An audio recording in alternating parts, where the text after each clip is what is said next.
બેસો બેસો બેસો.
ઓમ.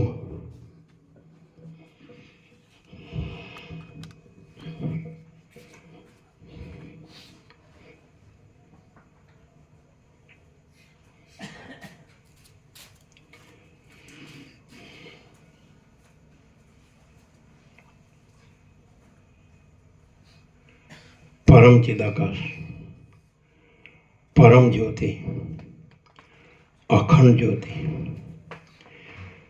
महाचिदाकाश, स्वयं प्रकाश, संपूर्ण प्रकाश, पूर्ण ब्रह्म, अनंत तेज घन, अनंत चेत घन, परमाकाश, केवल अनंत शुद्ध तेज घन, परमाकाश, अखिलात्मा, पूर्ण ब्रह्म, परमात्मा, परम चिदाकाश, परम ज्योति, अखंड ज्योति, अनंत पूर्ण परम चिदाकाश, परम शांति, स्वयं सिद्ध, स्वयं प्रकाश, स्वयं पूर्ण, स्वस्वरूप, यही सब कुछ है, इसके सिवा कुछ नहीं है। शून्यभास, अनंत कोटि, महाकल्पों है ही नहीं। महाचिदाकाश, स्वयं प्रकाश, संपूर्ण प्रकाश, महाचिदाकाश ज्योति, अनंत, अखंड, अभेद, महाचिदाकाश ज्योति, महातत्व, महासामान्य, महाचिदाकाश, स्वसमेत्य, सहज निर्विकल्प, महाचिदाकाश, परम कैवल्य, परम शांति, परम चिदाकाश, अनंत पूर्ण निरपेक्ष सत्य, अनंत संपूर्ण अपरिघ निर्भ्रांत निरपेक्ष वशिष्ठराम निर्वाण पूर्वार्ध राउंड 41मो राउंड.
आद्य परब्रह्म सद्गुरु देव की जय. ओम श्री परमात्मने नमः. सद्ग्रंथों शिरोमणि श्री योग वासिष्ठ महारामायण निर्वाण प्रकरण પૂર્વાર્ધ, સર્ગ 85મો, page number 1041, page number 1040, page number 1040, સર્ગ 85મો. આ 85મા સર્ગમાં રાણી જાગી જઈ રાજાને શોધશે. રાજાનું તેને દર્શન થશે અને પછી ચુડાલા એ રાજાના ભાવિ અર્થનો વિચાર કરી ઘેર આવશે તથા પછી યોગ્ય વખતે જઈ તેને બોધ આપશે એ કથા કહેવામાં આવશે. ચુડાલા પતિ પાસે વનમાં ગઈ. પેજ નંબર 1040, જમણી બાજુ. વિષયાશક્તિને લીધે વાસનાઓનો જે વધારો એ જ બંધ છે અને વિષયોનો સંગ છૂટી જતાં જ વાસનાઓ ચાલી જવી એનું નામ મોક્ષ કહેવાય છે. વિષયાશક્તિને લીધે વાસનાઓનો જે વધારો એ જ બંધ છે અને વિષયોનો સંગ છૂટી જતાં જ વાસનાઓ ચાલી જવી એનું નામ મોક્ષ કહેવાય છે.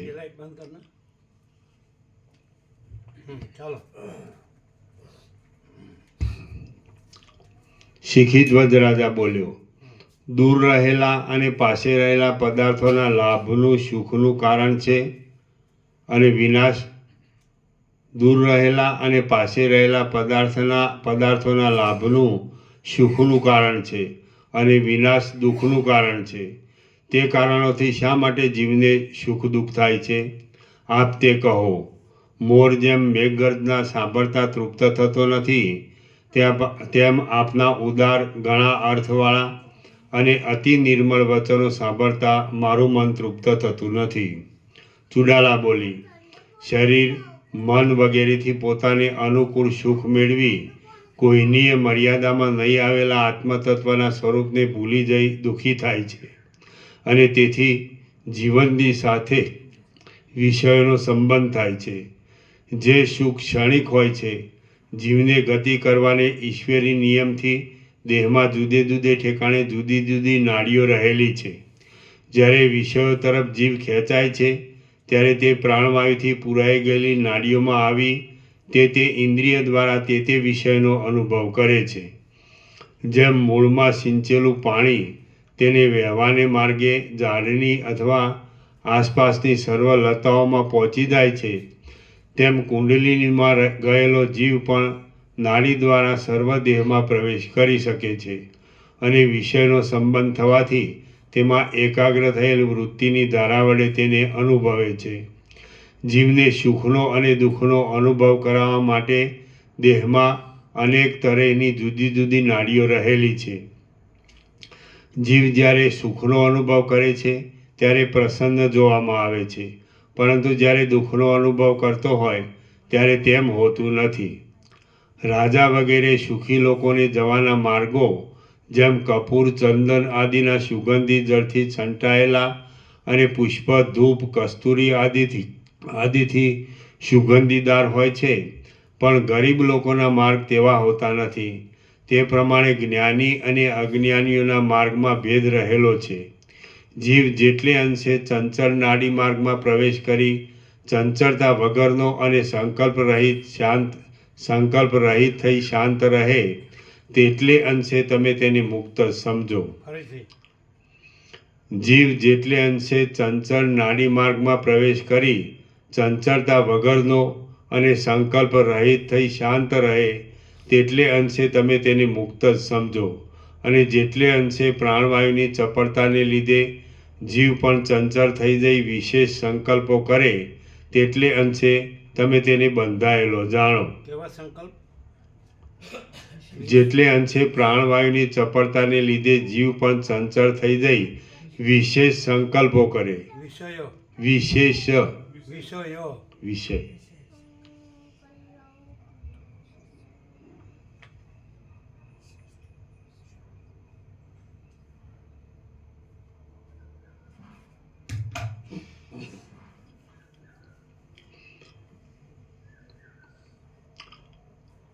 જીવ જેટલે અંશે ચંચળ નાડી માર્ગમાં પ્રવેશ કરી ચંચળતા વગરનો અને સંકલ્પ રહિત થઈ શાંત રહે તેટલે અંશે તમે તેને મુક્ત જ સમજો.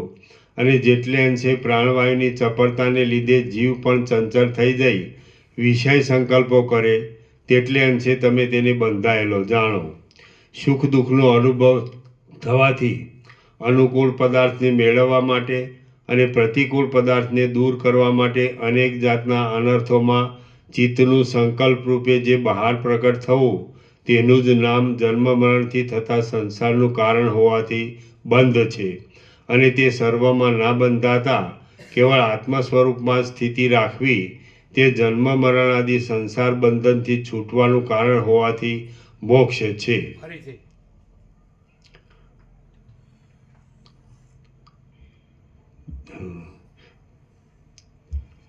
સુખ દુઃખનો અનુભવ થવાથી અનુકૂળ પદાર્થને મેળવવા માટે અને પ્રતિકૂળ પદાર્થને દૂર કરવા માટે અનેક જાતના અનર્થોમાં ચિત્તનું સંકલ્પ રૂપે જે બહાર પ્રકટ થવું, તેનું જ નામ જન્મ મરણથી થતા સંસારનું કારણ હોવાથી બંધ છે. અને તે સર્વમાં ન બંધાતા કેવળ આત્મ સ્વરૂપમાં સ્થિતિ રાખવી, તે જન્મ મરણ આદિ સંસાર બંધનથી છૂટવાનું કારણ હોવાથી મોક્ષ છે. આ પ્રમાણે બે પ્રકારે બંધ મોક્ષની વ્યવસ્થા માનેલી છે. જ્યાં સુધી ચંચળ ઇન્દ્રિય દ્વારા સુખ દુઃખની દશા પ્રાપ્ત થયેલી નથી, ત્યાં સુધી જીવ સુખ વડે સમાન વૃત્તિવાળો, સ્થિર અને શાંત જેવો થઈ રહે છે.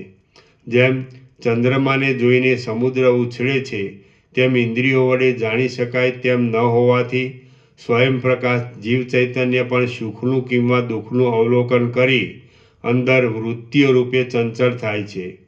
હે પ્રિય રાજર્ષિ, જેમ બિલાડો માંસ જોઈ ચંચળ થાય છે, તેમ જીવ પણ અનુભવમાં આવેલા સુખ દુઃખાદિકથી અને તેના ઉપાયરૂપ ધનાદિકમાં અનુકૂળ બુદ્ધિ થવાથી ચંચળ થાય છે. એનું કારણ તો માત્ર અજ્ઞાન જ છે. આત્મજ્ઞાન રૂપના સ્વરૂપનો શુદ્ધ બોધ થવાથી સુખ દુઃખાદિક જેવું કશું છે જ નહીં, એવો નિશ્ચય થવાને લીધે જીવને શાંતિ મળે છે. મિથ્યા માની લીધેલ હોવાથી સુખ દુઃખ જેવું કશું એ નથી, મારે અને તેને કશો સંબંધ પણ છે નહીં, હું કેવળ તેમાં નકામો જ બંધાઈ રહ્યો છું, એવું જ્ઞાન થવાથી જીવને શાંતિ મળી મોક્ષ પ્રાપ્ત થાય છે. મિથ્યા માની લીધેલ હોવાથી સુખ દુઃખ જેવું કશું એ નથી, મારે અને તેને કશો સંબંધ પણ છે નહીં, હું કેવળ તેમાં નકામો જ બંધાઈ રહ્યો છું, એવું જ્ઞાન થવાથી જીવને શાંતિ મળી મોક્ષ પ્રાપ્ત થાય છે. જે વિષય સંબંધી બહારના સુખો અનુભવમાં આવે છે, તે ખરું જોતા મિથ્યા હોવાથી છે જ નહીં, અને તે જે રૂપે પ્રતીત થાય છે તે રૂપ પણ અવાસ્તવિક હોવાથી વાસ્તવ નથી. જે વિષય સંબંધી બહારના સુખો અનુભવમાં આવે છે, તે ખરું જોતા મિથ્યા હોવાથી છે જ નહીં, અને તે જે રૂપે પ્રતીત થાય છે તે રૂપ પણ અવાસ્તવિક હોવાથી વાસ્તવ નથી, એવું અંદર જ્ઞાન થવાથી જીવ બાહ્ય વિષયો તરફ ખેંચાતો નથી, પરંતુ કેવળ શાંત થાય છે. જે કાંઈ છે તે સર્વ ચિદાકાશરૂપ પરબ્રહ્મ જ છે, એવો ગાઢ નિશ્ચય દ્રઢ બેસી ગયો હોય તો તેલ વગરના દીવાની જેમ જીવ શાંત થઈ જાય છે. જે કાંઈ છે તે સર્વ ચિદાકાશરૂપ પરબ્રહ્મ જ છે, એવો ગાઢ નિશ્ચય દ્રઢ બેસી ગયો હોય તો તેલ વગરના દીવાની જેમ જીવ શાંત થઈ જાય છે. સર્વ જગત ચૈતન્યરૂપ છે એવું જ્ઞાન થવાથી દ્વૈતની ભ્રાંતિ ટળી જવાને લીધે સુખાદિકમાં સ્નેહનો અનુકૂળ બુદ્ધિનો નાશ થઈ જવાથી તેલ વિનાના દીવાની જેમ તે શાંત બની જાય છે. સર્વ જગત ચૈતન્યરૂપ છે એવું જ્ઞાન થવાથી દ્વૈતની ભ્રાંતિ ટળી જવાને લીધે સુખાદિકમાં સ્નેહનો અનુકૂળ બુદ્ધિનો નાશ થઈ જવાથી તેલ વિનાના દીવાની જેમ તે શાંત બની જાય છે.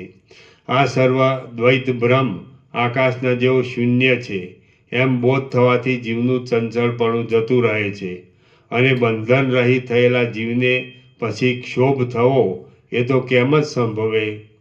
આ પ્રમાણે જ આદિ જીવ હિરણ્ય ગર્ભે પ્રથમ સૃષ્ટિના આરંભકાળથી બંધ મોક્ષનો માર્ગ કલ્પેલો છે, અને તે જ હજુ સુધી ચાલે છે. શિખીધ્વજ રાજા બોલ્યો, હે દેવપુત્ર, જ્યારે જીવ સુખનો અનુભવ કરાવવાને માટે નાડીઓમાં ફરે છે ત્યારે વીર્યનું સ્ખલન શી રીતે થાય છે તે આપ કહો. ચુડાલા બોલી, સ્ત્રીના શરીરને જોવાથી વાસના જાગતાની સાથે જીવ ચૈતન્ય આકુળ વ્યાકુળ થાય છે. જેમ રાજા પોતાની આજ્ઞા માત્રથી સેનાને ચલાવે છે, તેમ પ્રાણાદિ પવનોને વાસનાઓવાળી રાગ આદિ વૃત્તિઓ અનુકૂળ પડે તેમ ચલાવે છે. સર્વ શરીરમાં વ્યાપી રહેલા વ્યાન વાયુની પ્રેરણાથી મેદની અંદર અને મજ્જાની અંદર રહેલો સાર પુષ્કળ તીવ્ર ગંધની પેઠે પોતામાં રહેલા સૂક્ષ્મ વીર્ય ભાગને જેમ પત્ર ફલાદિક પોતાના મૂળ ભાગમાં છેદ થવાથી તેમાં રહેલા રસને સ્ત્રવે તેમ સ્ત્રવે છે. જેમ મેઘગર્જનામાં સહાય કરતા અનુકૂળ વાયુથી આકાશમાં વાદળા ભેગા થઈ જઈ તેનું જળ વૃષ્ટિ દ્વારા નીચે પડે છે, તેમ સર્વ ધાતુઓના સારરૂપ એ વીર્ય પણ સર્વ અંગમાંથી ચંચળ થઈ વીર્યવાહિની નાડી દ્વારા સ્વભાવતઃ નીચે ઉતરી આવે છે. શિખીધ્વજ રાજા બોલ્યો, હે દેવપુત્ર, આપ મહાતત્વજ્ઞ છો. પૂર્વકાળની વ્યવહારિક સ્થિતિને પણ આપ સારી રીતે જાણો છો એમ આપના વચનોથી જ જણાય છે. તો સ્વભાવ શું છે તે આપ કહો. ચુડાલા બોલી, કાકતાલીય ન્યાયની જેમ અથવા જેમ જળમાં પરપોટા ઉત્પન્ન થઈ પાછા નાશ પામી જાય છે તે રીતે કિંવા ગુણાક્ષર ન્યાયથી, એટલે એક ગુણ નામનો જીવડો લાકડાને કોતરી ખાય છે, તેના ઘર્ષણથી કોઈ વખતે અક્ષર જેવો આકાર બની આવે છે તેની પેઠે. ચુડાલા બોલી, કાકતાલીય ન્યાયની જેમ અથવા જેમ જળમાં પરપોટા ઉત્પન્ન થઈ પાછા નાશ પામી જાય છે તે રીતે કિંવા ગુણાક્ષર ન્યાયથી પ્રથમ સૃષ્ટિના આરંભકાળમાં સૃષ્ટિની રચના થતી વખતે સબલ બ્રહ્મને ઘટપટ અવટ ભુવિવર આદિ રૂપે જે પદાર્થો જેવા ધર્મવાળા પોતાના આત્મામાં તત્કાળ સ્ફુરી આવ્યા તેઓનો જ આજ દિવસ સુધી નહીં બદલાયેલો અને સૃષ્ટિ પર્યંત કાયમ રહેનાર આદિ નિયમ જ વિદ્વાનોએ સ્વભાવ એવા નામથી કહેલો છે. એ સ્વભાવ વડે જ સ્થિતિ પામેલા આ જગતની અંદર વિવિધ પ્રકારના વિકારોવાળા જરાયુજ અંડજ આદિ દેહો ભમ્યા કરે છે. કેટલાક જ્ઞાનવાન જીવો વાસના નાશ પામતા પાછા જન્મતા જ નથી. કેટલાક જ્ઞાનવાન જીવો વાસના નાશ પામતા પાછા જન્મતા જ નથી અને કેટલાક અજ્ઞાની જીવો ભોગો વિશે જ દ્રઢ આસ્થાને લીધે બંધાયેલા હોવાથી વારંવાર જન્મ મરણ પામ્યા કરે છે. શ્રી યોગ વાસિષ્ઠ મહારામાયણમાં નિર્વાણ પ્રકરણના પૂર્વાર્ધનો ચુડાલાના આખ્યાન સંબંધી સુખ વિચાર યોગોપદેશ નામનો સર્ગ 85મો સમાપ્ત. સર્ગ 86મો. આ 86મા સર્ગમાં એ દેવપુત્રનો કુંભમાં વૃદ્ધિ પામી જન્મ થવો, પછીથી તેનું બ્રહ્મા પાસે જવું અને તેને લીધે સર્વજ્ઞતા આદિની પ્રાપ્તિ થવી એ વગેરેની કથા આવશે. કુંભની ઉત્પત્તિ ઇત્યાદિ. ચુડાલા બોલી, ઉપર જણાવી ગયા પ્રમાણે સબલ બ્રહ્મના ઈશ્વરના સ્વભાવને લીધે જ આવડું મોટું આ જગત ઉત્પન્ન થયું છે અને વાસના વડે ધર્મ તથા અધર્મને આધીન થઈ જઈ સ્થિતિને પામેલ છે. હે રાજર્ષિ, જ્ઞાન વડે વાસનાઓનો ક્ષય થઈ જવાથી ધર્મ અધર્મ સાથેનો સંબંધ દૂર થાય છે ને મનુષ્ય ફરીવાર જન્મ લેતો નથી એવું અમારા અનુભવમાં આવે છે. હે રાજર્ષિ, જ્ઞાન વડે વાસનાઓનો ક્ષય થઈ જવાથી ધર્મ અધર્મ સાથેનો સંબંધ દૂર થાય છે ને મનુષ્ય ફરીવાર જન્મ લેતો નથી એવું અમારા અનુભવમાં આવે છે. શિખીધ્વજ રાજા બોલ્યો, હે વક્તાઓમાં ઉત્તમ દેવપુત્ર, આપ જે વચનો કહો છો તે અતિ ઉદાર, ગળા અર્થવાળા, બરાબર અનુભવમાં આવે તેવા, પરમાર્થયુક્ત અને ગૂઢ છે. હે સુંદર દેવપુત્ર, આપના વચનોની સુંદર શૈલી સાંભળી આજ અમૃતપાન કર્યું હોય તેમ હું અંદર શીતળ થઈ ગયો છું.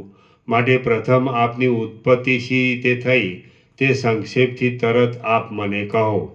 પછી વળી આપના જ્ઞાન ગર્ભિત વાણીનું પણ શ્રવણ કરીશ. બ્રહ્માના પુત્ર મહાત્મા નારદ મુનિએ પછી પોતાનું એ વીર્ય કયે ઠેકાણે રાખ્યું તે બધું આપ વિસ્તારથી કહો. ચુડાલા બોલી, પછી પોતાના મનરૂપી મદોન્મત હાથીને શુદ્ધ બુદ્ધિરૂપી ચામડાની દોરીથી વિવેકરૂપી મોટા થાંભલા સાથે બાંધનાર એ નારદ મુનિએ પ્રલયકાળના અગ્નિ વડે ગળી જતા ચંદ્રમાના રસ જેવો રસરૂપ આકારવાળું દિવ્ય પારો આદિ રસોનું અનુકરણ કરનારું પોતાનું વીર્ય પાસે રહેલા કાંતિમાન અદ્ભુત સ્ફટિકના કુંભમાં જળમાં પડેલા ચંદ્રના પ્રતિબિંબની પેઠે મૂક્યું. બ્રહ્માએ જેમ પોતાના સંકલ્પ માત્રથી અમૃતના પૂરનું જુદું જ રૂપ ધારણ કરી બ્રહ્મલોકમાં અમૃત સાગર પૂરી દીધો, તેમ એ નારદ મુનિએ પણ મોટા અને અતિ રમણીય મેરુ પર્વતની અંદર પથ્થરમાં પણ ન ફૂટે તેવો અતિ દ્રઢ મોટા પેટવાળો પડખામાં અને ચારે તરફ સ્થૂળ એ ગળાને પોતાના સંકલ્પ માત્રથી સર્જેલા દૂધથી છલોછલ ભરી દીધો. અમૃત સાગરમાં પડેલા ચંદ્રના પ્રતિબિંબની પેઠે ક્ષીરકુંભમાં રહેલો અને સ્ત્રીરૂપ અગ્નિમાં હોમાવાને તૈયાર થયેલી નારદ મુનિની મંદ વીર્યરૂપ આહુતિને પ્રવર્તાવનાર એ ગર્ભ મહિને મહિને વધવા માંડ્યો. જેમ પ્રત્યેક પૂર્ણિમા પૂર્ણચંદ્રને પ્રકટ કરે છે અને વસંત ઋતુ જેમ પુષ્પોને ખીલવે છે તેમ એ કુંભે પણ કાળે કરીને કમળપત્ર જેવા સુંદર નેત્રવાળો એ ગર્ભ ઉત્પન્ન કર્યો. કેમ જાણે કુંભરૂપ નાના ક્ષીરસાગરમાંથી ક્ષય વિનાનો બીજો ચંદ્રમા ઉત્પન્ન થતો હોય તેમ એ ગર્ભ સમસ્ત અંગો પૂર્ણ થયા પછી કુંભમાંથી બહાર નીકળ્યો. અતીવ સૌંદર્યવાળો એ બાળક શુક્લ પક્ષમાં જેમ ચંદ્રમા વધે તેમ કેટલેક દિવસે વૃદ્ધિને પ્રાપ્ત થયો, મોટો થયો. નારદ મુનિએ તેના જાતકર્મ આદિ સંસ્કારો કરી જેમ એક પાત્રમાં રહેલું દ્રવ્ય બીજા પાત્રમાં નાખવામાં આવે તેમ પોતાની પાસે રહેલું સઘળું વિદ્યાધન એ પુત્રને આપ્યું. નારદ મુનિએ થોડા દિવસોમાં તેને સઘળા શાસ્ત્રો ભણાવી કેમ જાણે પોતાનું પ્રતિબિંબ જ હોય તેવો બનાવી દીધો.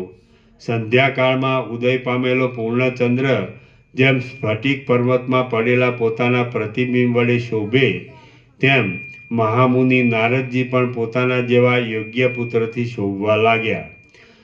પછી એક વખત એ પુત્રને સાથે લઈ નારદ મુનિ બ્રહ્મલોકમાં ગયા. પોતાના પિતાજી બ્રહ્માની પાસે તેની બુદ્ધિની પરીક્ષા માટે કેટલુંક તેમણે પૂછાવ્યું. બ્રહ્માએ પોતાને નમસ્કાર કરનાર પોતાના એ પૌત્રની વેદાદી શાસ્ત્રોમાં પરીક્ષા લઈ પ્રસન્ન થઈ તેને પોતાના ખોળામાં બેસાડ્યો અને કેવળ પોતાના આશીર્વાદ માત્રથી જ તેને સર્વજ્ઞ તથા સર્વજ્ઞાનના અવધિરૂપ તત્વજ્ઞાનમાં તલ્લીન બનાવી દીધો અને તેનો કુંભથી ઉત્પન્ન થયેલો હોવાથી કુંભ નામ પાડ્યું. હે મહાત્મા રાજર્ષિ, તે કુંભ હું પોતે જ છું. હું બ્રહ્માનો પૌત્ર થાવ છું. એના નીચે ટાંચ છે.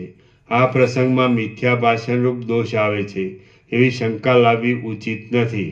કેમ કે પોતાના પતિને વિશ્વાસ બેસાડી તેને જ્ઞાનવાન બનાવી આ દુઃખમય સંસાર પાસમાંથી તેને છોડાવવામાં જ મુખ્ય તાત્પર્ય હોવાથી તેનું દોષપણું સંભવતું નથી. વળી જ્ઞાનવાનને સર્વાભાવ પ્રાપ્ત થઈ જવાથી અહમ મનુર્ભવમ સૂર્યસ્વત ઇત્યાદિ વામદેવના વચનની પેઠે ચુડાલાનું તત્વજ્ઞપણું હોવાથી આ સર્વ વચનોપન્યાસ ઘટી શકે છે. હે મહાત્મા રાજર્ષિ, તે કુંભ હું પોતે જ છું. હું બ્રહ્માનો પૌત્ર થાવ છું, નારદ મુનિનો પુત્ર છું અને કુંભમાંથી ઉત્પન્ન થયેલો હોવાથી કુંભ એવા નામથી કહેવાઉં છું. હું મારા પિતાજી નારદ મુનિની સાથે બ્રહ્મલોકમાં જ્યાં ખુશી પડે ત્યાં રહું છું. મારી સાથે લીલા કરનાર 4 વેદો એ જ મારા મિત્રો છે અને ગાયત્રી મારી માતૃભગીની માસી છે એમ હું સમજું છું. સરસ્વતીને હું મારી માતા ગણું છું. બ્રહ્મલોકમાં મારું રહેવાનું ઘર છે અને ત્યાં બ્રહ્માના પૌત્ર તરીકે સુખથી રહું છું. હું સર્વ વાતે પરિપૂર્ણ છું તેથી મારે કાંઈ પણ કરવાનું બાકી રહ્યું નથી. તો પણ માત્ર લીલાથી જ આખા જગતમાં સર્વ ઠેકાણે જ્યાં મરજી પડે ત્યાં હું જઈ શકું છું. હું જ્યારે ભૂલોકમાં ફરું છું ત્યારે મારા પગ પૃથ્વી ઉપર અડકતા નથી, મારા અવયવોને ધૂળ અડકી શકતી નથી તથા મારું શરીર પણ ખેદ પામતું નથી. હે પ્રિય રાજર્ષિ, આ હું આકાશ માર્ગથી જતો હતો તેવામાં મેં તમને જોયા, જેથી હું તમારી પાસે આવેલ છું. એ પ્રમાણે જે તમે મને પૂછ્યું તે મેં કહ્યું. વનવાસના ગુણોને તથા ફળોને જાણનાર હે રાજર્ષિ, તમને જે જાણવાની ઈચ્છા હતી તે મારા જન્મ વિશેની સઘળી હકીકત મારા અનુભવ પ્રમાણે તમને મેં આ રીતે જણાવી છે. કોઈ ઉત્તમ કુલીન પુરુષો પ્રશ્ન કરે તો સત્પુરુષો અવશ્ય તેનો ઉત્તર આપે છે, કેમ કે તેઓ પ્રશ્ન પૂછવામાં અને તેનો ઉત્તર આપવામાં બહુ કુશળ હોય છે. વાલ્મીકી બોલ્યા, આટલી કથા કહી ત્યાં સુધીમાં દિવસ જતો રહ્યો. સૂર્યનારાયણ અસ્ત પામી ગયા. સાયંકાળ સંબંધી નિત્યકર્મ કરવા માટે સર્વસભા સ્નાન કરવા ઉઠી ગઈ અને હંમેશના નિયમ પ્રમાણે રાત્રિ પસાર થતાં બીજે દિવસે સૂર્યોદયની સાથે એ સભા મંડપમાં પાછી ભેગી થઈને બેઠી. શ્રી યોગ વાસિષ્ઠ મહારામાયણમાં નિર્વાણ પ્રકરણના પૂર્વાર્ધનો કુંભ જનન કથન નામનો સર્ગ 86મો સમાપ્ત. વાલ્મીકીનો 18મો દિવસ સમાપ્ત. સર્ગ 87મો. આ 87મા સર્ગમાં કુંભની પ્રશંસા, રાજાનું તેની પાસે પોતાના દુઃખનું નિવેદન કરવું, ઉપદેશ આપવા માટે તેના તરફ પોતાનો શિષ્યભાવ બતાવવો અને તેના ઉપર પોતાનો પાકો વિશ્વાસ એટલી કથા કહેવામાં આવશે. શિખીધ્વજનું ગુરુ શરણ. શિખીધ્વજ રાજા બોલ્યો, પૂર્વ દિશામાં જેમ વાદળો એકઠા થયા હોવા છતાં દેખાતા નથી, પણ જ્યારે અનુકૂળ પવન વાય છે ત્યારે તે મેઘો ખેંચાઈ વરસાદ આપે છે, તેમ આ સંસારમાં મારા સંચિત થયેલા પ્રાચીન પુણ્યો વડે જ ખેંચાઈને આ મંદરાચળમાં આપનું પધારવું થયું છે એમ હું સમજું છું. હે મહાત્મા દેવપુત્ર, અમૃતને સ્ત્રવનાર શુભ વચનવાળા આપની સાથે મારો સમાગમ થયો, તેથી હું આજે ધર્મ વડે ધન્ય ગણાતા પુરુષોમાં એક અગ્રેસર તરીકે ગણાવા યોગ્ય થયો છું. સત્પુરુષોનો સમાગમ મારા ચિત્તને જેવું શીતળ કરે છે તેવી શીતળતા મને રાજ્ય લાભ આદિ પદાર્થો પણ આપી શકતા નથી. કેમ કે સત્સમાગમમાં સર્વ અધિકારીને સમાન રીતે રાગાદી વાસનાઓનો નાશ થઈ જઈ પ્રમાણમાં નહીં આવતો અનંત બ્રહ્મનો અલૌકિક આનંદ રસ પ્રાપ્ત થાય છે. કેમ કે સત્સમાગમમાં સર્વ અધિકારીને સમાન રીતે રાગાદી વાસનાઓનો નાશ થઈ જઈ પ્રમાણમાં નહીં આવતો અનંત બ્રહ્મનો અલૌકિક આનંદ રસ પ્રાપ્ત થાય છે. અને રાજ્ય લાભાદિક તો કલ્પના માત્રથી જ તુચ્છ સુખ આપે છે.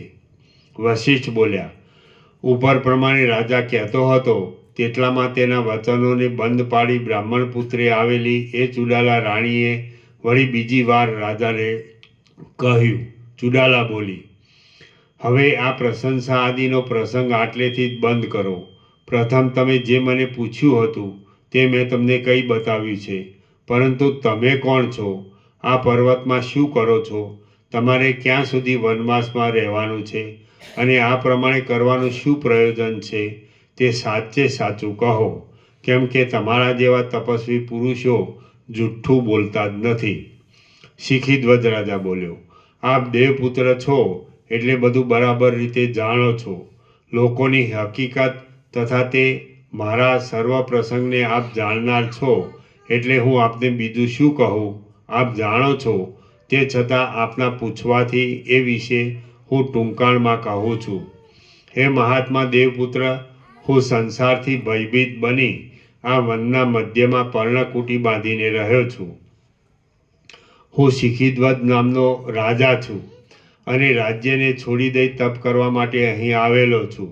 હે તત્વજ્ઞ દેવપુત્ર, સંસારમાં ફરીથી જન્મ લેવો પડે એથી હું ભયભીત થયેલો છું. હે સત્ય સમજનારા દેવપુત્ર, આ સંસારમાં વારંવાર સુખ પછી દુઃખ અને દુઃખ પછી સુખ, જન્મ પછી મરણ અને મરણ પછી જન્મ એમ વારાફરતી થયા જ કરે છે. જેથી હું તાપને પામેલો છું અને તેથી આ મનની ઘટામાં આવીને તપ કરું છું. જેમ ભાગ્યહીન નિર્ધન પુરુષને ભંડારનો ખજાનાનો લાભ મળતો નથી, તેમ હું અનેક ઠેકાણે રખડ્યો છું અને આ સ્થાને વાસ કરી મેં અતિ કઠોર તપ આદર્યું છે, તો પણ મને ખરી શાંતિ મળી નથી. હે મહાત્મા દેવપુત્ર, જેનો પ્રયત્ન બુઠ્ઠો થયો છે અને જેને કોઈ જાતનું ફળ મળ્યું નથી, તેવો હું એકલો સોબત વિનાનો અહીં રહું છું અને ગુણ નામના જીવડાએ અંદર કોતરી ખાધેલા લાકડાની પેઠે સુકાયા કરું છું. ઉપવાસ, દેવપૂજન, અતિથિ પૂજન આદિ આ સઘળી તપની જુદી જુદી ક્રિયાઓ સતત અને બરાબર નિયમપૂર્વક હું કરે જાઉં છું. પરંતુ આમ કરવાથી મને એક દુઃખમાંથી છૂટી બીજા દુઃખના સમૂહમાં પડ્યા જેવું લાગે છે અને શાંતિ માટે સ્વીકારેલો કર્મ માર્ગ અમૃતરૂપ છતાં મને શાંતિ ન મળવાને લીધે વિષ જેવો લાગે છે. એ શું હશે? ચુડાલા બોલી. પૂર્વકાળમાં કોઈ એક દિવસ બ્રહ્માને મેં એ વાત પૂછી હતી કે હે મહારાજ, કર્મ અને જ્ઞાન એ બંનેમાં જે એક મોક્ષ થવાનું કારણ હોય તે આપ કહો. બ્રહ્મા બોલ્યા, જ્ઞાન એ જ મોક્ષ થવાનું ખરું કારણ છે અને જ્ઞાન વડે જ દુઃખનો સર્વ રીતે સંપૂર્ણ નાશ થાય તેવો અનુભવ છે. કર્મો તો સ્વર્ગાદી ભોગોની પ્રાપ્તિના વિનોદ માટે મનુષ્યને શુભ પ્રવૃત્તિ કરાવી કોઈ જાતના નરકમાં લઈ જનાર અનર્થોમાં ન રોકતા શુભ કલ્યાણમાં તેનું આયુષ્ય પસાર થાય તેને માટે છે.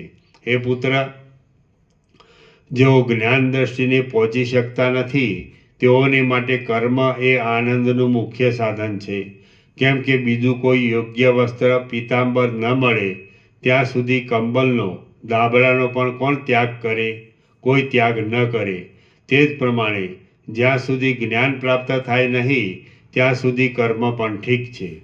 અજ્ઞાનીઓનું કર્મ સર્વ વાસના હોવાને લીધે ફળ આપે છે અને જ્ઞાનીઓનું કર્મ સર્વ વાસનાઓનો નાશ થવાથી ફળ આપતું નથી.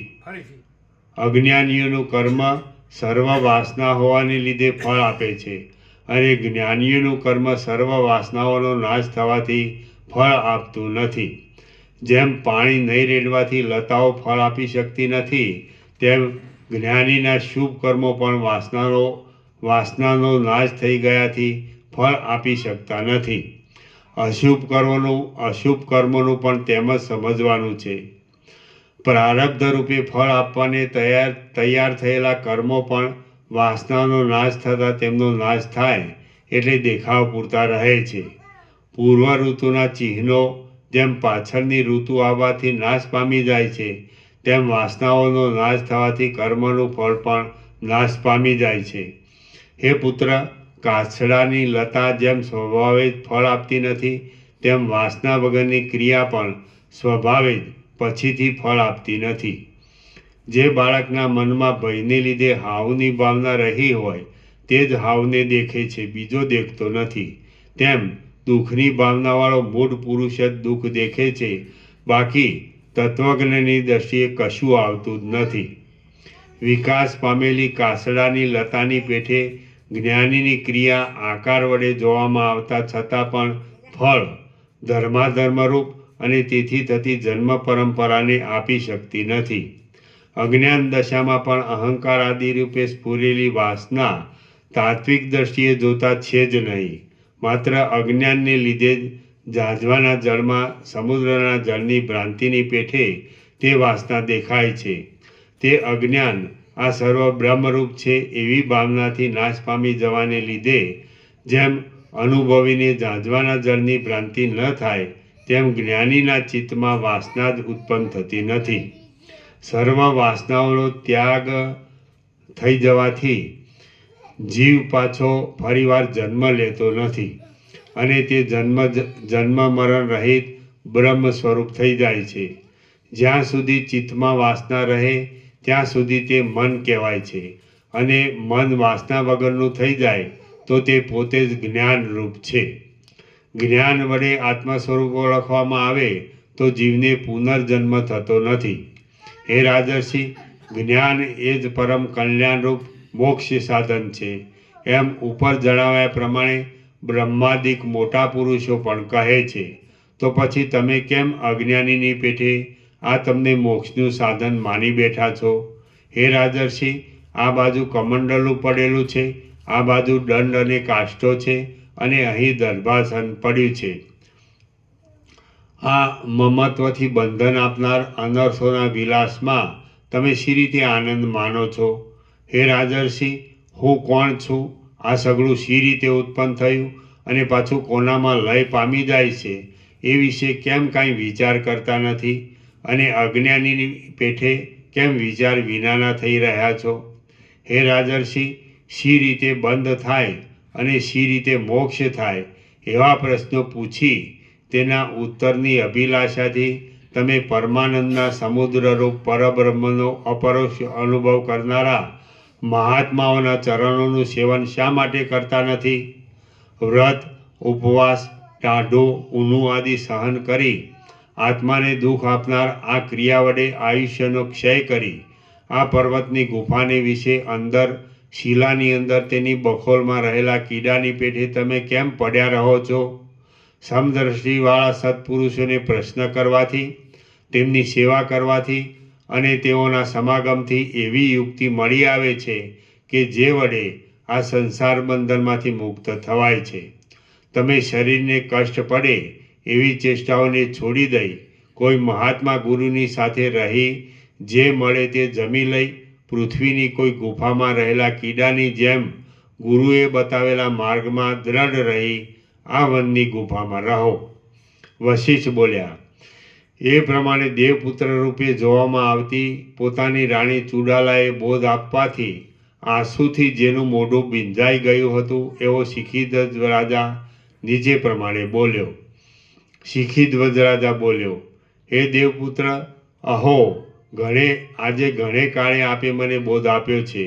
હું માત્ર અજ્ઞાનને લીધે જ સજ્જનોના સંગ તરફ લક્ષ ન આપતા આ વનમાં આવી રહ્યો છું. મારા સર્વ પાપો ક્ષીણ થઈ ગયા છે એમ હું માનું છું, કેમ કે આપ જ અહીં પધારી મને બોધ આપો છો. હે સુંદર મુખવાળા દેવપુત્ર, આપ જ મારા ગુરુ, પિતા અને મિત્ર છો. હું આપનો શિષ્ય થઈ આપના ચરણમાં નમસ્કાર કરું છું. મારા પર આપ કૃપા કરો. જે આપ સારામાં સારું જાણો છો, જે જાણવાથી ફરી આ સંસાર ચક્રમાં આવી શોક કરવો પડતો નથી અને જેથી પરમ સુખમાં શાંતિ મળે છે તે બ્રહ્મજ્ઞાનનો હવે તરત મને આપ ઉપદેશ કરો. બ્રહ્મને તે કૌંસમાં બ્રહ્મજ્ઞાન છે, તે બ્રહ્મનો. હા,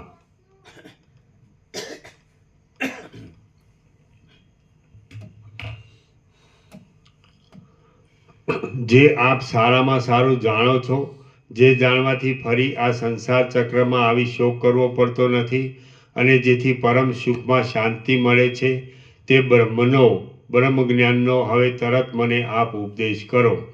ઘટ આદિ પદાર્થોના જ્ઞાનના અનેક પ્રકારના જુદા જુદા જ્ઞાન છે. તે બધામાં કયું જ્ઞાન સર્વથી શ્રેષ્ઠ છે કે જેથી આ સંસાર સાગર તરી જવાય? ચુડાલા બોલી, હે રાજર્ષિ, શ્રદ્ધા રહિત પુરુષોને કરેલો ઉપદેશ સુકાયેલા ઠૂઠા પાસે કરેલા કાગડાના અવાજની જેમ નકામો છે. માટે જો તેમ થાય એવું હશે તો હું કશું કહીશ નહીં. પરંતુ જો તમે શ્રદ્ધાથી મારા વાક્યોને ગ્રહણ કરો અર્થાત તે ઉપર દ્રઢ આરૂઢ રહો તો તમે જે પૂછો છો તે જેવું જ્ઞાન છે અને જેવી રીતે પ્રાપ્ત થાય છે તે સર્વ હું કહું છું. જે માણસ શ્રદ્ધા છોડી ફક્ત વિનોદ કરવા પૂછે છે પણ પાછો વક્તાની પાસેથી જવાબ ગ્રહણ ન કરે તેવા મનુષ્યોની પાસે કહેલા વચનો અંધારામાં આંખનું જોવું નકામું થાય તેમ નિષ્ફળ થાય છે. શિખીધ્વજ રાજા બોલ્યો, આપ જે કાંઈ મને કહેશો તે હું શ્રુતિના વિધિ વાક્યની પેઠે કોઈ જાતનો તર્ક આદિ વિચાર ન લાવતા તત્કાળ શ્રદ્ધા વડે ગ્રહણ કરીશ. આ મારું કહેવું બરાબર સત્ય છે. ચુડાલા બોલી, જેમ પિતાનું કહેલું વાક્ય સાચું કે ખોટું એમ કુતર્ક કર્યા વિના જ પરિણામે હિતરૂપ સમજી માત્ર આજ્ઞા તરીકે માનવામાં આવે છે, તેમ આ મારા વચનોને પણ હેતુ વિશેનું પ્રયોજન ન શોધતા હિત બુદ્ધિથી એક આજ્ઞા તરીકે સમજી કાનને સુખ આપનારા ગાયનની પેઠે શ્રવણ કરો અને સાંભળ્યા પછી પણ તેમાં તમારું કલ્યાણ જ છે એવી દ્રઢ ભાવના રાખો. જેની બુદ્ધિ મંદ છે તેને લાંબે કાળે બોધ થાય અને જેની બુદ્ધિ તીવ્ર છે તેને જલ્દી બોધ થાય તેવી એક તમારા જેવી મંદ બુદ્ધિવાળા પુરુષની કથા હું કહું છું, જેથી સંસાર તરવો સુગમ થાય. શ્રી યોગ વાસિષ્ઠ મહારામાયણમાં નિર્વાણ પ્રકરણના પૂર્વાર્ધનો શિખીધ્વજ અવબોધ નામનો સર્ગ 87મો સમાપ્ત. સર્ગ 88મો. આ 88મા સર્ગમાં થોડાક કાળમાં પોતાના તાપ વડે ચિંતામણી મળ્યા છતાં મૂર્ખપણાથી તેની ઉપેક્ષા કરી કોઈ એક પુરુષ પછીથી કાચને મણીની ભ્રાંતિથી ગ્રહણ કરશે એ કથા કહેવામાં આવશે. મૂર્ખનું આખ્યાન. ચુડાલા બોલી, જેમ પરસ્પર ઉલટા ધર્મવાળા જળ અને વડવાગ્નિ એ બંનેનો સમુદ્ર એક આશ્રયરૂપ છે, તેમ કોઈ એક શ્રીમાન પુરુષ અન્યોન્ય વિરુદ્ધ ધર્મવાળા ગુણોવાળો છે. એ લક્ષ્મી તથા અસદગુણના આશ્રયરૂપ છે. તે સર્વ કળાઓમાં નિપુણ છે, અસ્ત્રવિદ્યામાં કુશળ છે, વ્યવહારમાં વિચક્ષણ છે અને સર્વ સંકલ્પોના સીમાડારૂપ છે, પરંતુ માત્ર તે એક પરમાત્માના પદને ઓળખતો નથી. જેમ વડવાગ્નિ સમુદ્રના જળને શોષી લે છે, તેમ એ પુરુષે જપ તપ આદિ અનંત યત્નો વડે મળી શકે છે એવા ચિંતામણીને મેળવવા પ્રવૃત્તિ કરી. દ્રઢ નિશ્ચયથી તે કામમાં લાગેલા એ પુરુષના તીવ્ર પ્રયાસવાળા યત્નથી થોડા કાળમાં ચિંતામણી સિદ્ધ થઈ તેની પાસે આવ્યો. કેમ કે જે બરાબર મન રાખી કાર્ય કરે છે તેનું શું સિદ્ધ થતું નથી? બધું જ સિદ્ધ થાય છે. બુદ્ધિનો આશ્રય કરી મનમાં કોઈ જાતનો ખેદ લાવ્યા વિના જો પ્રવૃત્તિ અને ઉદ્યોગ કરવામાં આવે તો અકિંચન પુરુષ ભિખારી પણ વિઘ્ન નહીં પડતા શક્તિમાન બની જાય છે. જેમ ઉદયાચલના શિખર ઉપર રહેલો કોઈ મુનિ ચંદ્રનો ઉદય પોતાની અતિ નજીક થયા છતાં ભ્રાંતિ વડે મેરુ પર્વતમાં અતિ દૂર થયેલો સમજે, તેમ એ પુરુષ પણ ચિંતામણી પોતાની પાસે આવેલો છે અને હાથમાં આવી પડ્યો હોવા છતાં ભ્રાંતિ વડે તેને દુર્લભ સમજતો હતો. જેમ અતિ દરિદ્ર કોઈ પામર પ્રાણી અનાયાસે પોતાને રાજ્ય પ્રાપ્ત થાય તો તેને સત્ય ન માને, તેમ એ પુરુષનો પણ સર્વ મહામણીઓમાં ઉત્તમ ચિંતામણી પોતાને મળી ગયા છતાં તેના પર નિશ્ચય બંધાયો નહીં. વિસ્મયવાળા પોતાના મન વડે ઉપેક્ષા કરવાથી પ્રાપ્ત થયેલા ચિંતારૂપી દીર્ઘ દુઃખથી ભ્રાંતિ પામી જઈ તેણે વિચાર કર્યો કે આ શું ચિંતામણી હશે? આ ચિંતામણી તો જણાતો નથી. જો ચિંતામણી હોય તો મને પ્રત્યક્ષ દેખાય નહીં, ત્યારે શું હું તેનો પરીક્ષા માટે સ્પર્શ કરું કે ન કરું? વખતે જો કદાચિત ચિંતામણી હોય તો મારા ભાગ્યહીનપણાને લીધે સ્પર્શ કરવાથી જતો રહે. માત્ર આટલા થોડા કાળમાં ચિંતામણી સિદ્ધ થાય નહીં, કારણ કે તે મરતા સુધી યત્ન થાય ત્યારે જ મળે છે એવો શાસ્ત્રોનો ક્રમ છે.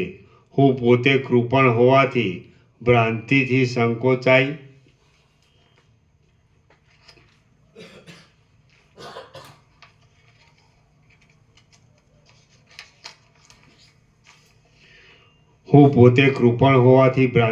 સંકોચાઈ ગયેલા નેત્ર વડે પોતાના મનથી કલ્પેલી ઉંબાણિયાની લતાના જેવા આ ચિંતામણીના પ્રકાશને જેમ ભ્રાંતિથી બે ચંદ્રમાં કોઈકના જોવામાં આવે તેમ ભ્રાંતિથી જ દેખું છું. મને હમણાં થોડા કાળમાં સર્વ સિદ્ધિઓને આપનાર ચિંતામણી મળી જાય છે એવી મારી ભારે પુણ્ય સંપત્તિ ક્યાંથી હોય? કોઈક જ મહાત્મા પુરુષો એવા ભાગ્યશાળી હોય છે કે જેઓને થોડાક કાળમાં જ સંપત્તિઓ અનુકૂળ થાય છે. હું એક તુચ્છ મનુષ્ય છું. મારું તપ પણ હજી થોડુંક થયું છે. તેટલામાં હું કે જે ભાગ્યહીન છું તેને સિદ્ધિઓ શી રીતે મળે? એ પ્રમાણે વિવિધ સંકલ્પ વિકલ્પોથી એ અજ્ઞાની પુરુષે ઘણા કાળ સુધી લાંબો વિચાર કર્યો, પરંતુ પોતાની મૂર્ખતાને લીધે ભ્રાંતિ વડે ભૂલ ખાઈ જઈ એ ચિંતામણી લેવા માટે કશો યત્ન કર્યો નહીં. જે કાળે જે પદાર્થ જેને મળવાનું વિધાતા તરફથી નિર્માણ થયું નથી, જે કાળે જે પદાર્થ જેને મળવાનું વિધાતા તરફથી નિર્માણ થયું નથી, તે પદાર્થ તે કાળે તેને મળતો જ નથી. જેમ કે એ મૂર્ખ પુરુષે પોતાની ચિંતામણી મળ્યા છતાં માત્ર રમત માટે ગુમાવી દીધો. એ પુરુષ જ્યારે ચિંતામણીને ગ્રહણ કર્યા વિના એમનો એમ ઊભો રહ્યો, ત્યારે પછી ચિંતામણી પણ ઉડીને જતો રહ્યો. કેમ કે જેમ ધનુષ્યની દોરીથી છોડેલું બાણ દોરી છોડી દે છે, તેમ પોતાનો અનાદર કરનાર પુરુષને સિદ્ધિઓ પણ છોડી દે છે. જ્યારે સિદ્ધિઓ પ્રાપ્ત થાય છે ત્યારે તે પુરુષમાં વિચક્ષણપણું પણ ઉત્પન્ન કરે છે. પરંતુ જો પુરુષ એ સિદ્ધિઓનો અનાદર કરે તો તેઓ જતી રહે છે. માત્ર એટલું જ નહીં, પણ તેમાં જે કાંઈ પ્રથમ વિચક્ષણપણું રહ્યું હોય તે પણ લેતી જાય છે. એ પુરુષ પાછો વળી ચિંતામણીના સાધન માટે ક્રિયા વડે યત્ન કરવા માંડ્યો. કેમ કે દ્રઢ નિશ્ચયવાળા પુરુષો પોતાના કાર્યમાં કદી પણ હતાશ થતા નથી. પછી કોઈ સિદ્ધ પુરુષોએ તેની હાંસી કરવાની ઈચ્છાથી છેતરવાને માટે તૂટ્યા વિનાનો એક કાચનો ગોળ કકડો તેની આગળ નાખ્યો, જે તેના જોવામાં આવ્યો. જેમ અજ્ઞાની માણસ ભ્રાંતિ વડે માટીને પણ સોનું સમજે છે, તેમ એ મૂઢ પુરુષ તે કાચના કટકાને આ ચિંતામણી છે એમ ભ્રમથી સમજી લઈ તેને લેવાને તૈયાર થયો. ચિત્તમાં રહેલી ભ્રાંતિ કોઈ વખત સંખ્યામાં ભૂલાવો ખવડાવી સોના સાઠ કરી દે છે. ભ્રાંતિ વડે જ શત્રુમાં મિત્ર બુદ્ધિ, રજ્જુમાં સર્પ બુદ્ધિ, સ્થળમાં જળ બુદ્ધિ અને અમૃતમાં વિષ બુદ્ધિ થાય છે. જેમ એક જ ચંદ્ર છતાં ભ્રાંતિ વડે બે જોવામાં આવે છે, તે જ પ્રમાણે એ પુરુષે પોતાની ભ્રાંતિ વડે તે કાચના કટકાને ચિંતામણી સમજી તેનું ગ્રહણ કર્યું. ચિંતામણીથી જે જોઈશે તે મળી શકશે, માટે આ બધા ધનની શી જરૂર છે એમ જાણી પોતાની પ્રથમની ધન ધાન્ય આદિ સમૃદ્ધિ તેને છોડી દીધી. આ દેશ સુખ વગરનો, લુખ્ખો અને પાપી માણસથી ભરેલો છે. આ ઘર પણ જૂના જેવું છે અને હવે મને બંધુઓ પણ શું ઉપકારક છે. માટે હું અહીંથી દૂર જઈ મારી ઈચ્છા પ્રમાણે આ ચિંતામણીરૂપ સમૃદ્ધિ વડે સુખથી રહું. એમ વિચાર કરી એ મૂર્ખ પુરુષ એ મણીને કાચના કટકાને સાથે લઈ નિર્જન વનમાં ચાલ્યો ગયો. હે પ્રિય રાજર્ષિ, તે વનમાં એ મૂઢ માણસ કાચના કટકાથી કશું ન મળવાને લીધે એવો તો વિપત્તિને પ્રાપ્ત થયો કે જે કાજળના પર્વતના જેવી કાળી અને મહાભયંકર હતી તથા પોતાની મૂર્ખતાને યોગ્ય જ હતી. મૂર્ખતાના અજ્ઞાનના સામર્થ્યથી જેવા દુઃખો પ્રાપ્ત થાય છે તેવા દુઃખો બીજી વિપત્તિઓથી, જરાથી કે મરણથી થતા નથી. જેમ મનુષ્યના બધા અવયવોમાં કેશ સમૂહ સર્વના ઉપરના ભાગમાં મસ્તકમાં રહે છે, તેમ બધી વિપત્તિઓને આપનાર અજ્ઞાન જ સર્વથી મુખ્ય છે. સર્ગ 88મો સમાપ્ત. સર્ગ 89મો. આ 89મા સર્ગમાં સાંકળ વડે બંધાઈ ગયેલા હાથીએ બંધન તોડી નાખ્યા છતાં પણ પોતાને બાંધનાર અને પોતાની નજીક આવી ગયેલા પોતાના શત્રુ મહાવતને નહીં મારી નાખવાથી પાછો તે ખાઈમાં ગબડી પડશે એ વાત કહેવામાં આવશે. હસ્તિકોપાખ્યાન. ચુડાલા બોલી, હે સુશીલ રાજા, હવે પછી બુદ્ધિને પરમ બોધ આપનારું એક બીજું મનોહર વૃત્તાંત કહું છું, તે સાંભળો કે જે તમને પોતાને મળતું જ છે. વિંધ્યાચલના વનમાં મોટા હાથીઓના ટોળાના રાજાઓનો પણ રાજા એવો એક હાથી છે કે જે અગસ્ત્ય ઋષિએ પોતાની આજ્ઞા પાળવાથી પ્રસન્ન થયેલી શુદ્ધ બુદ્ધિ વડે કેમ જાણે પ્રથમના ઉચ્ચ સ્વરૂપવાળો, બીજો વિંધ્યાચલ પાછો ઉત્પન્ન કર્યો હોય તેવો લાગે છે. એ હાથીના પ્રલયકાળના અગ્નિની જ્વાળા જેવા દારૂણ અને વજ્રની જ્વાળાના જેવા તીક્ષ્ણ ધોળા બે દાંત છે કે જે મેરુને પણ ઉખેડી નાખવાને સમર્થ છે. જેમ અગસ્ત્ય ઋષિએ પોતાની આજ્ઞા વડે વિંધ્યાચલને બાંધી લીધો અને વામનજીએ યાચનાથી બલિરાજાને બાંધી લીધા, તેમ એ હાથીને પણ કોઈ એક મહાવતે ચારે બાજુ લોઢાની સાંકળો રૂપી જાળ પાથરી તે વડે બાંધી લીધો. કુંભસ્થળમાં શસ્ત્રો વાગવાથી પીડાયેલો એ હાથી બંધાઈ જઈ સાંકળના ફાંસામાં ફસાઈ ગયો અને તેથી તેને એવી તો પીડા થઈ કે જે મહાદેવના અપૂર્વ બાણરૂપ અગ્નિમાં બળનારા ત્રિપુરાસુરની પીડાના જેવી અતિ અસહ્ય હતી. હાથીને બંધનમાં નાખી પોતે તેનો શત્રુ બનનાર એ મહાવત દૂરથી નહીં દેખાવાથી તે હાથીએ સાંકળોરૂપી ઝાડના પાંજરામાં 3 દિવસ કાઢ્યા. પછી પોતાના ચિત્તમાં દુઃખી થઈ સાંકળોરૂપી બેડીને તોડી નાખવાનો યત્ન કર્યો અને પોતાની સૂંઢ વડે જોરથી સાંકળોને પકડી ઘૂઘરાઓના જેવો શબ્દ કર્યો. જેમ બલિરાજાએ દેવદાનવોના યુદ્ધમાં જય મેળવી અમરાવતીના કમાળની સાંકળો તોડી નાખી હતી, તેમ એ હાથીએ પણ માત્ર 2 જ ઘડીની અંદર પોતાના દાંતો વડે પ્રયત્નથી એ સાંકળરૂપી ઝાડને તોડી નાખી. અમરાવતી એટલે ઇન્દ્રની નગરી. જેમ ભગવાને પોતે મેરુ પર્વતમાં પોતાના લોકમાં દૂર રહ્યા છતાં પણ બલિરાજાએ જે ઇન્દ્રની અમરાવતી નગરીને તોડી નાખી હતી, યુદ્ધમાં જીતી લીધી હતી, તે ઐશ્વર્ય બળથી જોયું હતું. તેમ એ મહાવત દૂર હતો તો પણ હાથીએ જે સાંકળરૂપી બેડી તોડી નાખી તે તેના જોવામાં આવ્યું. જેમ બલિરાજાના યજ્ઞમાં વામનજી 3 પગલાં પૃથ્વી માગી લઈ 2 પગલાંથી ભૂલોકને તથા સ્વર્ગલોકને દબાવી દઈ મેરુ પર્વતમાંથી 3જું પગલું બલિરાજાના મસ્તક ઉપર રાખ્યું હતું, તેમ એ મહાવત પણ તાડના ઝાડ ઉપર ચડી જઈ ત્યાંથી હાથીને માથે પડ્યો. પરંતુ પડતા પોતાના કમળના જેવા કોમળ ચરણ વડે હાથીના મસ્તક ઉપર નહીં પડી શકાયાથી પાકી ગયેલા અને પવનના ઝપાટાથી પૃથ્વી ઉપર પડી ગયેલા ફળની પેઠે વ્યાકુળ થઈ પૃથ્વી ઉપર પડ્યો. એ મોટા હાથીને પોતાની પાસે પડેલા મહાવતને જોઈ દયા આવી. કેમ કે સત્પુરુષો દૈવયોગથી પશુ પક્ષી આદિ અધમ યોનિમાં હોય તો પણ તેઓ દયા આદિ અનેક ઉત્તમ ગુણોથી ચળકતા જ રહે છે.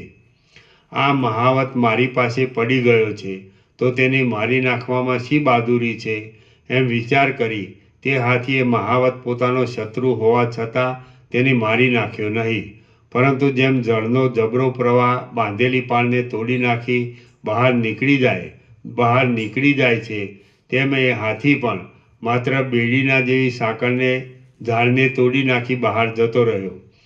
એ હાથીએ મહાવતને મારવાના સંબંધમાં દયા લાવી જેમ આકાશમાં વાદળાઓના સમુદાયને દૂર કરી સૂર્યનારાયણ ઉદય પામે છે, તેમ સાંકળની ઝાડને તોડી નાખી પલાયન કર્યું.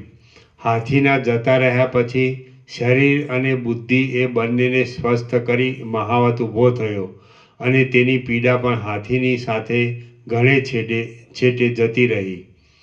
એ મહાવત તાડના ઝાડની ઊંચી ટોચ ઉપરથી ઉપર પ્રમાણે પડી ગયો તો પણ તેનું માથું કે હાથ પગ આદિ કશું ભાગી ગયું નહીં.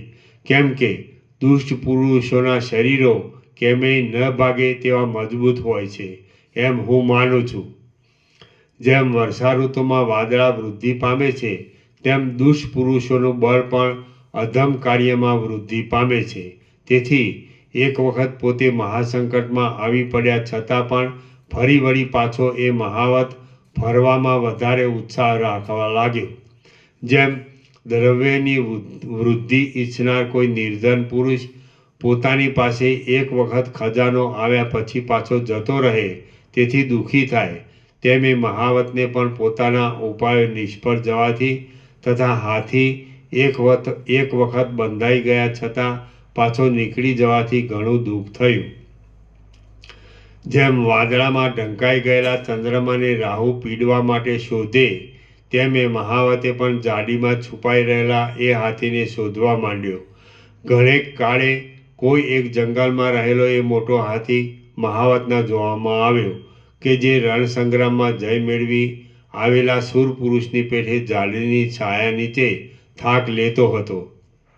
પછી એ મહાવતે જેમ વિધાતાએ આ પૃથ્વીને સર્વ દિશાઓમાં સમુદ્રરૂપ કુંડાળાથી વીંટી લીધેલી છે, તેમ જે પ્રદેશમાં એ હાથી જોવામાં આવ્યો તે પ્રદેશની નજીક ચોતરફ એ હાથીને પકડવા અનેક મનુષ્યોની સહાયવાળી પોતાના રાજાએ આપેલી પ્રબળ સાધન સંપત્તિ વડે એક ખાઈ ખોદાવી કુંડાળું કરી લીધું કે જેથી એ હાથી બંધનમાં આવી જાય. હાથીને છેતરવા ઈચ્છનારા એ મહાવતે જેમ શરદ ઋતુ પોલાણમાં ઢાંકી દેવામાં વસ્ત્રનું કામ સારનારા ધોળા વાદળ વડે આકાશને ઢાંકી દે છે, તેમ એ ખાઈને ઉપરના ભાગમાં કોમળ લતાઓના સમૂહ વડે ઢાંકી દીધી. થોડાક દિવસમાં એ હાથી વનમાં ક્રીડા કરતાં કરતાં સુકાયેલા સમુદ્રમાં જેમ પર્વત પડે તેમ એ ખાઈમાં જઈ પડ્યો.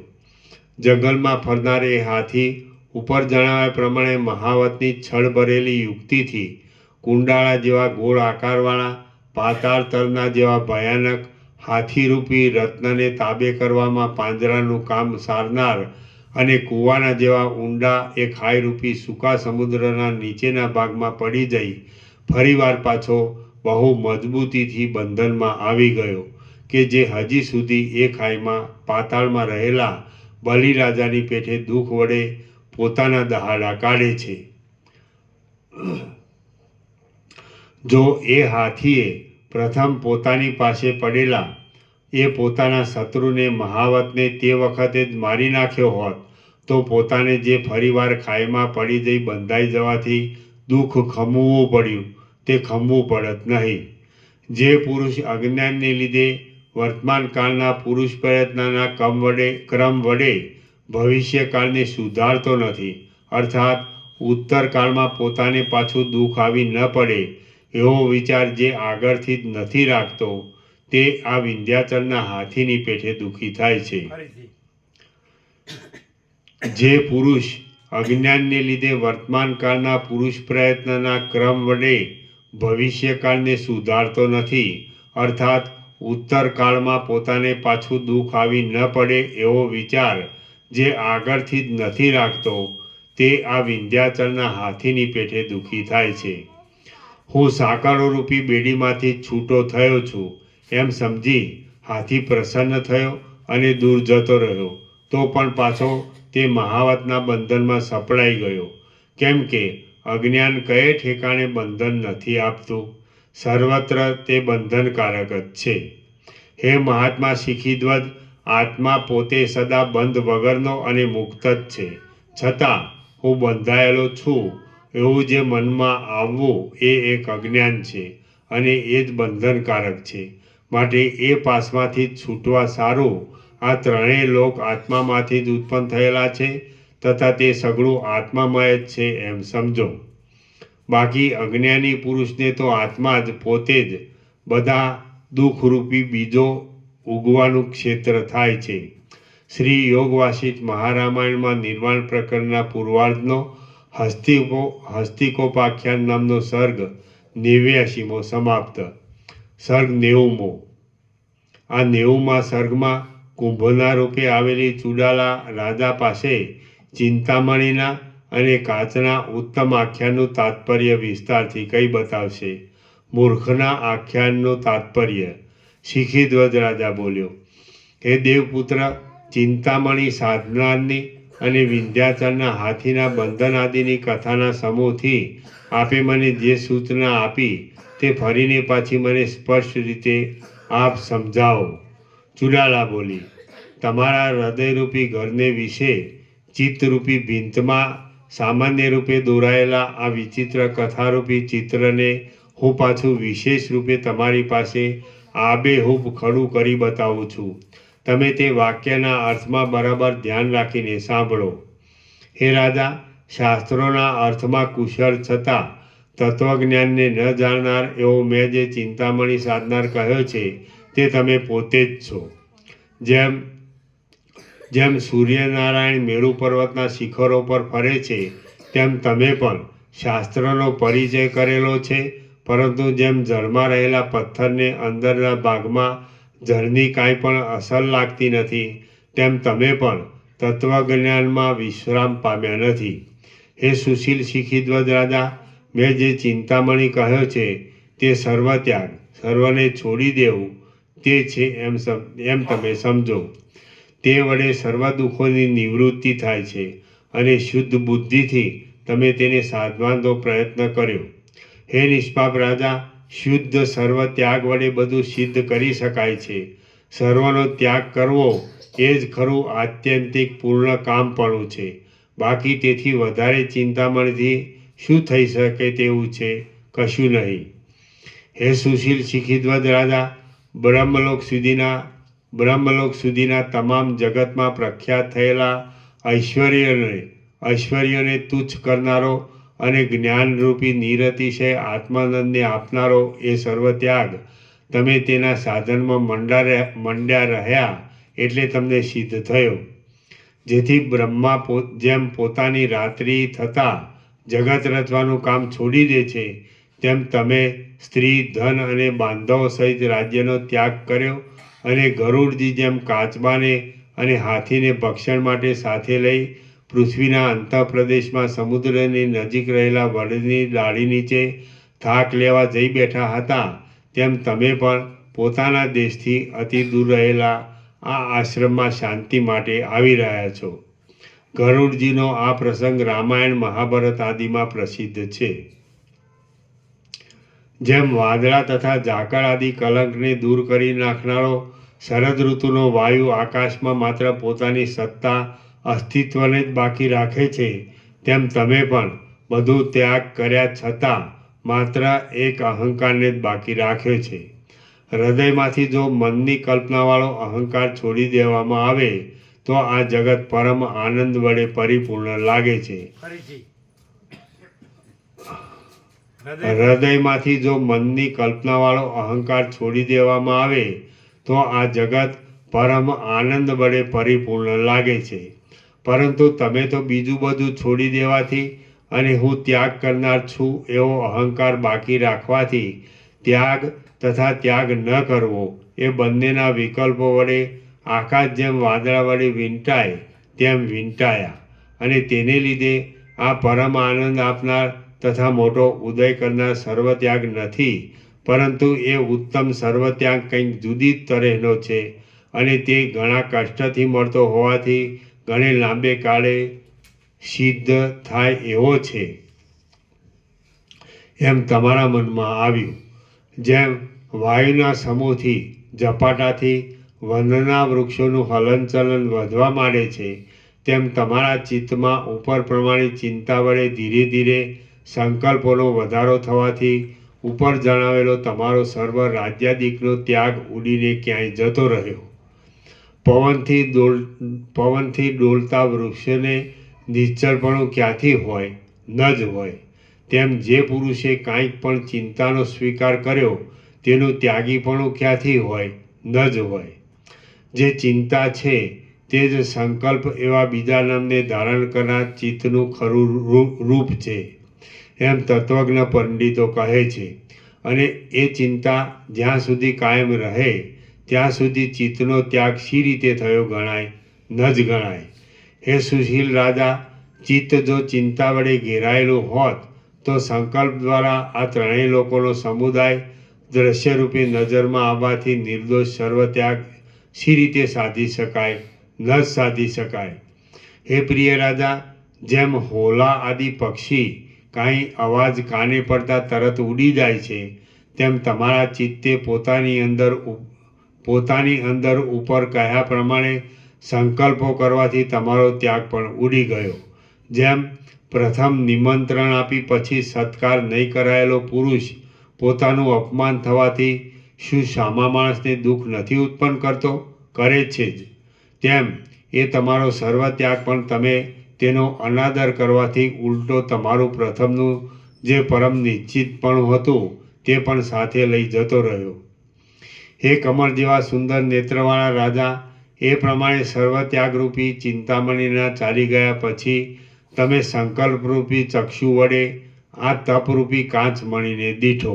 જેમ કોઈ પુરુષ જળમાં પડેલા ચંદ્ર પ્રતિબિંબમાં ભ્રાંતિ વડે સત્ય ચંદ્ર છે એમ કલ્પી લે, તેમ મેં પણ પોતાની દ્રષ્ટિમાં આવેલા ભ્રાંતિ દોષ વડે સ્ફુરેલા આ દુઃખકારક તપમાં આપણે આ ગ્રહણ કરવા યોગ્ય છે એવો દ્રઢ નિશ્ચય કરી લીધો.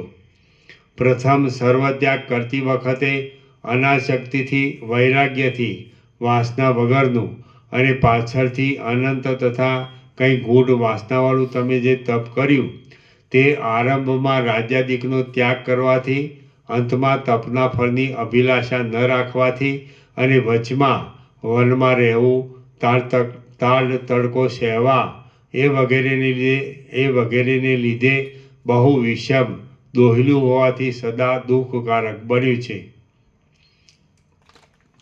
જે મનુષ્ય માપમાં પણ ન આવી શકે એવા અનંત આત્માનંદને તથા સુખ વડે સાધી શકાય તેવા હવે કહેવામાં આવનારા સર્વત્યાગને છોડી દઈ માપમાં આવે તેવા અને મહાદુઃખ વડે સાધી શકાય એવા તપ આદિ પદાર્થને વળગી રહે તેને આત્મઘાતી અને મહામૂર્ખ સમજો. તમે સર્વત્યાગ સાધવાનો આરંભ તો કર્યો, પરંતુ ઝૂંપડીમાં તપની અંદર અનુભવાતા કષ્ટો વડે તથા તમને ફક્ત એક તપમાં જ પ્રવૃત્તિ કરાવનારા તમારા અજ્ઞાન વડે અને તમે બંધાઈ ગયાથી સર્વ ખરો ત્યાગ તમારાથી સાધી શકાયો નહીં. હે સુશીલ શિખીધ્વજ રાજા, વિસ્તારવાળા અનેક દુઃખોથી ભરેલા રાજ્યરૂપી બંધનમાંથી છૂટી દઈ હે સુશીલ શિખીધ્વજ રાજા, વિસ્તારવાળા અનેક દુઃખોથી ભરેલા રાજ્યરૂપી બંધનમાંથી છૂટી દઈ તમે પાછા વનવાસ નામના સખત બંધન વડે બંધાઈ ગયા છો. હમણાં અહીં તમારે તાળ, તડકો, પવન એ વગેરેની પહેલાંના કરતાં બમણી ચિંતા સહેવી પડે છે. અગાઉ કોઈ વખત વનવાસનો અનુભવ નહીં કરનારા સુકુમાર પુરુષોને એ દુઃખ બંધનથી પણ વધારે છે એમ હું સમજું છું. હે સુશીલ શિખીધ્વજ રાજા, મને આ ચિંતામણી મળ્યો છે એમ તમે સારી રીતે સમજ્યા છો, પરંતુ તમને સ્ફટિકનો કટકો પણ મળ્યો નથી. હે કમળ જેવા સુંદર નેત્રવાળા પ્રિય રાજા, આ ઉપર પ્રમાણે ચિંતામણીના પ્રયત્ન જેવું તમારું વૃત્તાંત મેં તમને સારી રીતે સ્પષ્ટ કરી બતાવ્યું. તેમાંથી જે સમજવાનું છે તે પોતાની મેળે તમે બરાબર સમજી લઈ જે તમને નિર્દોષ જણાય તેને જ પોતાના ચિત્તરૂપી ખજાનામાં દ્રઢ રીતે ધારણ કરો. શ્રી યોગ વાસિષ્ઠ મહારામાયણમાં નિર્વાણ પ્રકરણના પૂર્વાર્ધનો ચિંતામણી સાધક વૃત્તાંત વિવરણ નામનો સર્ગ 90મો સમાપ્ત. ઓમ ઓમ ઓમ. 1053. પ્રસાદ આપી દો.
છે તમારી ઘેરથી? સારું સારું પ્રસાદ લેવાય, હા બધું વિશ્રામ થાય, બધું કામ થાય. હા એટલે આમ